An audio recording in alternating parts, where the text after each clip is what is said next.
ગત રવિવાર તારીખ 17ના રોજ હજીરા પોલીસ સ્ટેશન વિસ્તારમાં આવેલ જૂના ગામમાં ફળિયામાં જે ભાડે આપેલ એક રૂમ હતી તેમાંથી એક ઈસમની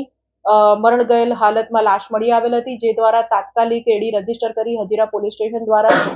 આગળની જે પીએમ ને વગેરે કાર્યવાહી હતી તે કરવામાં આવી. જે દરમિયાન જણાઈ આવેલ કે જે મરણ જનાર ઈસમ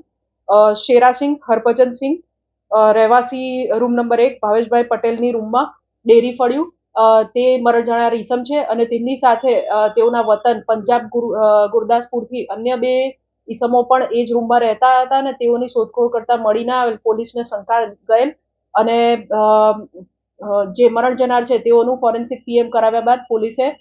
બીએનએસની કલમ 103 1 અને 54 હેઠળ મર્ડરનો ગુનો દાખલ કરી વધુ તપાસ હાથ ધરેલ હતી. હ્યુમન ઇન્ટેલિજન્સ અને ટેકનિકલ સર્વેલન્સથી આરોપીઓને શોધી કાઢવામાં આવેલ છે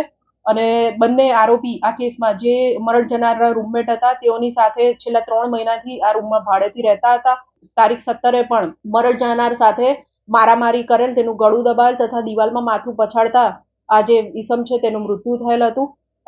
આજે બંને આરોપીઓની હજીરા પોલીસ દ્વારા ધરપકડ કરવામાં આવી છે. ત્રણેય આરોપીઓ પંજાબના હતા, એક સાથે રહેતા હતા અને નાની મોટી વાત, કારણ કે એક રૂમમાં રહેતા એટલે કામ કોણ કરશે, જમવાનું કોણ બનાવશે, એવી નાની નાની બાબતોને લઈને મને તે આમ કેમ કીધું, એવી નાની નાની બાબતોને લઈને તે લોકોની વચ્ચે વિવિધ વાતે ઝઘડા થતા હતા, જે અંગે પ્રાથમિક તપાસમાં આજુબાજુના રહેવાસીઓએ પણ પોલીસને જણાવેલ.